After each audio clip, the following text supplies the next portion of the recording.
He had no idea how a bush thinks, but tried his best. I am blooming. One of my roots is slightly loose after the recent storm. Still, considering the circumstances, I'm not a bad bush at all. Out of the corner of his branches, he saw the wolves stop. The panther circled him, snorted sharply, and cocked her head. Honestly, who would think of biting off a bush branch? You may have mistaken me for something else, but I am merely a bush. You wouldn't want to fill your mouth with leaves. You could break a tooth on my branches. Has anyone ever heard of a panther eating bushes? And I am a bush. Ask my mother. She's a bush too. We're all bushes since the Carboniferous. The panther didn't attack, but didn't leave either. Clive wasn't sure how long he could last. What should I think about now? The charms of spring? A robin's nest in my hair? A small bird landed on his shoulder. How sweet! Even birds think I'm a bush. Planning to build a nest in my branches? Delightful. All other bushes will burst with envy. Easy now. Don't saw off the branch you're sitting on. Damn it! What are you doing? Stop! The bird pecked again, testing. Then it planted its webbed feet firmly and began hammering Clive's neck like a pneumatic drill. Damn woodpecker. At least the panther suddenly calmed down. But after the 15th peck, Clive snapped. He grabbed the bird and hurled it at the panther. The panther snapped her jaws but missed. The offended bird made a reconnaissance flight around Clive's head and flew off to calmer bushes. Instantly, Clive became a bush again, but the game was lost. The panther swiped at him. He tried to run, tripped over a wolf, and fell. The panther growled by his ear, and Clive knew he was dead.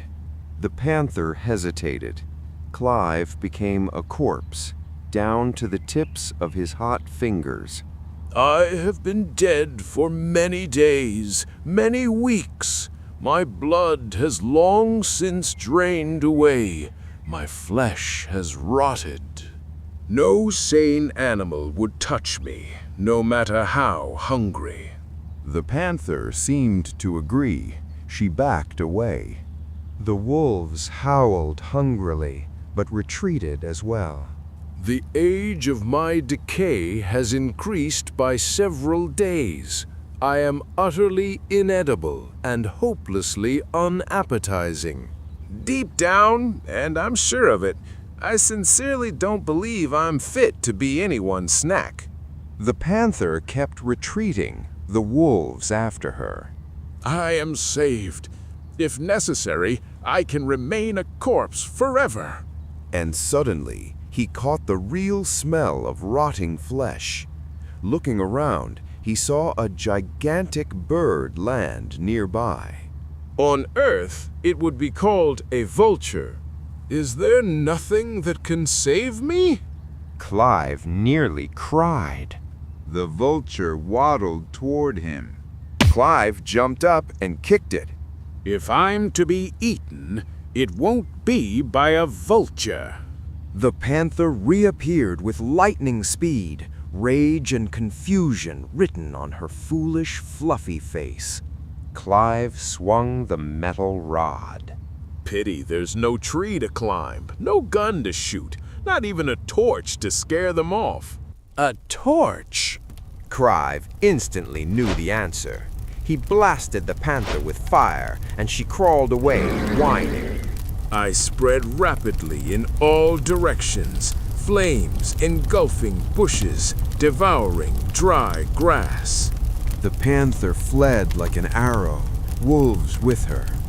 My turn has come.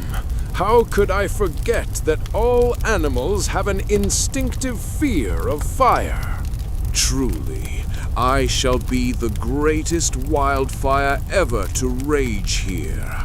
A light breeze spreads my fire over the rolling land. Squirrels burst from the bushes and ran together. Flocks of birds took flight. Panthers, wolves, and other predators ran side by side, forgetting all about prey. They flee from the fire, from me. Clive dimly realized he had become a true telepath. With closed eyes, I see everything around me and feel it almost physically. I advance as roaring flame, sweeping everything away, feeling the fear of those fleeing in haste. So it should be. Wasn't it intelligence and adaptability that made man the king of nature everywhere? Clive triumphantly leapt over a narrow stream 3 miles from the start, ignited a cluster of bushes, flared up, hurled a jet of flame. Then he felt the first drop of water. He burned, but 1 drop became 5, then 15, then 500. I am beaten down by water. My food, grass and bushes is soaked through. I am dying out. It's unfair. I fought the planet on its own terms and won, but blind nature ruined everything. Animals cautiously returned. Rain poured down. Clive's last tongue of flame went out. The poor fellow sighed and lost consciousness.